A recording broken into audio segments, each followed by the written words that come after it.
Hello, welcome back to our special edition of TNM TV. I'm Susan Kerwin, and this week we're going to meet Mining Hall of Fame inductee Bernard Michel. He was the CEO of Cameco for 15 years.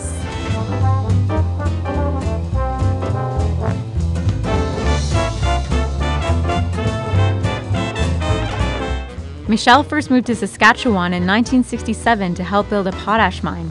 Soon enough, he moved on to work in uranium in the Athabasca Basin. It wasn't long before Michel noticed that he could make a difference in the lives of First Nations communities while benefiting the mining industry at the same time. We felt that we had, on the one hand, a duty to try and make the local Indians benefit from some access to regular employment and industrial life.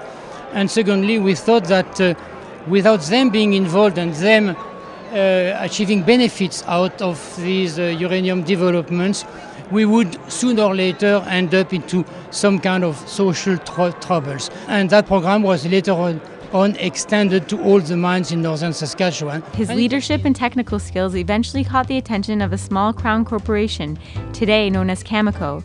Well, I joined the companies really the day it was created, and we had at that time a mandate to privatize the company.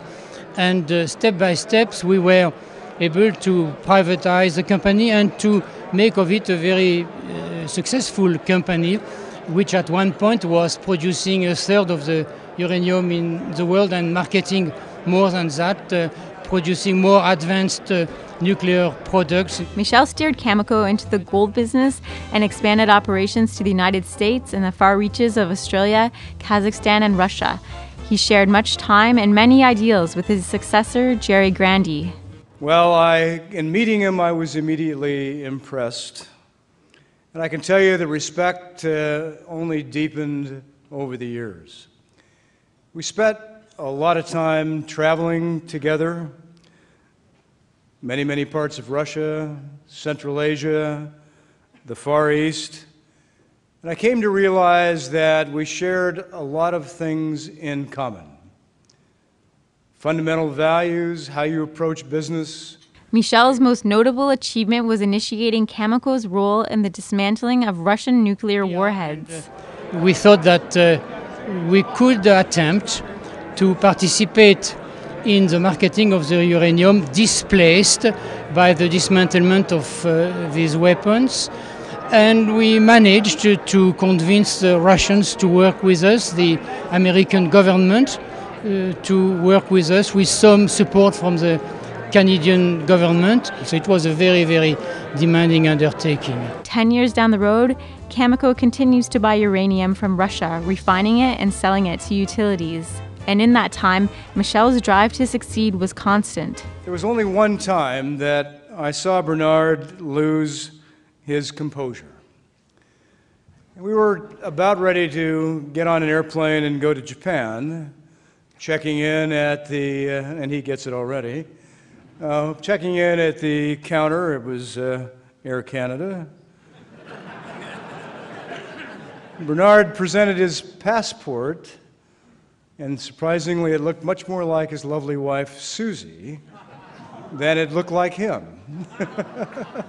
And I tried to convince him that he was a rock star or something else, but that didn't quite work. And that was the only time that I saw a little bit of flustering, if you will.